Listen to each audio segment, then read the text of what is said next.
오늘 다들 보셨겠지만 정세균 그 총리 임명 동의안이 통과했습니다. 그래서 정세균 임명 동의안 통과로 문재인 정부 두 번째 국무총리가 탄생했는데요. 그 정세균 국무총리 후보자에 대한 임명 동의안이 자유한국당의 반대 표명 가운데 국회를 통과했습니다. 그래서 문재인 대통령이 정세균 후보자를 총리로 지명한 지 27일 만인데요. 이로써 문재인 정부 최장수 총리를 지내고 당에 복귀하는 이낙연 국무총리의 역할론에 대한 목소리는 더욱더 커질 것으로 보입니다.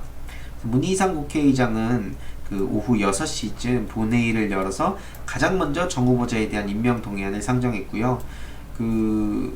앞서 국회 정 후보자의 인사청문 특별위원회는 지난 7일부터 8일까지 이틀간 진행됐지만 자유한국당의 반대로 인사청문 경과보고서를 채택하지 못했고 여야 회동을 통한 합의도 이끌어내지 못해서 문희상 의장이 인준안을 직권상정했습니다. 당초 한국당은 문 의장의 인준안 직권상정 방침에 반발해서 표결에 불참할 것으로 관측됐지만 의원총회에서 논의 끝에 표결에 참여했습니다. 다만 자유한국당 의원들은 본회의장의 입장에서 의석에 검찰 악살, 문정권 규탄, 추미애 퇴진, 손피켓을 세워둬서 대거 반대표를 던질 것임을 시사했죠. 실제로 자유한국당을 제외한 여야 정당들은 정 후보자 인준에 긍정적인 입장을 보였습니다. 그래서 인사청문 과정에서 특별한 흠결이 발견되지 않았고 총리 후보자로 손색이 없다는 점을 감안해서 찬성 당론을 결정했다고 했습니다.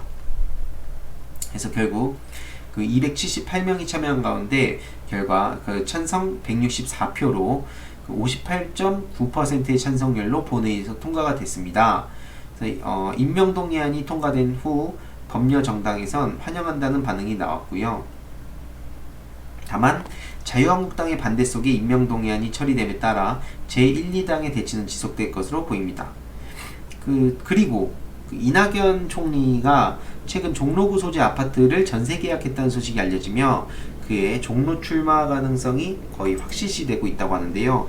이 청와대에서도 정세균 총리 인준안 통과를 환영한다고 밝혔습니다. 그래서 고민정 청와대 대변인은 이날 기자들에게 메시지를 보내서 확실한 변화를 책임있게 이끌 경제유능 총리, 국민과의 소통과 야당과의 협치를 강화하는 소통협치 총리가 될 것으로 기대한다며 이같이 밝혔습니다.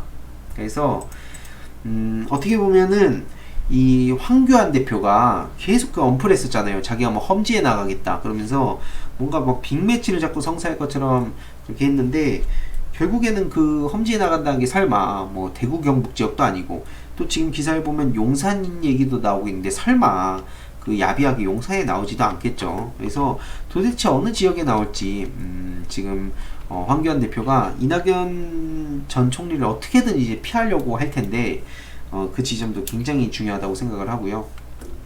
결국에는 황교안 대표는 정치적 생명이 다 했다고 저는 보여집니다. 개인적으로. 왜냐면 이 자유한국당 내에서도 지금 굉장히 반발하는 사람이 많을 뿐더러 결국에는 이낙연 총리를 계속 피해 다니면서 그러면서 계속 뭔가 험지에 나갈 것이라는 식으로 얘기를 하고 있는데 얼마나 쪽팔립니까? 제1야당의 대표라 그러면서 계속 그렇게 언플하고 자신의 어떤 힘을 과시하려고 하고 있고 그런데 황교안 대표 같은 경우에는 어떻게든 이 맞대결을 피하고 설마 그렇다고 또 비례대표를 자기가 또 하겠습니까? 게다가 또 지금 비례자유한국당도 물먹은 상황에서 황교안 대표는 결국에 이번에 어떻게 보면 그동안 실체를 숨기고 여태까지 진짜 대통령 권한대행까지 하면서 지 시계까지 만든 사람이 이제는 내려올 때가 됐죠. 그래서 결국에는 그분도 정치 인생 이제 끝났다고 봐야 된다고 생각합니다.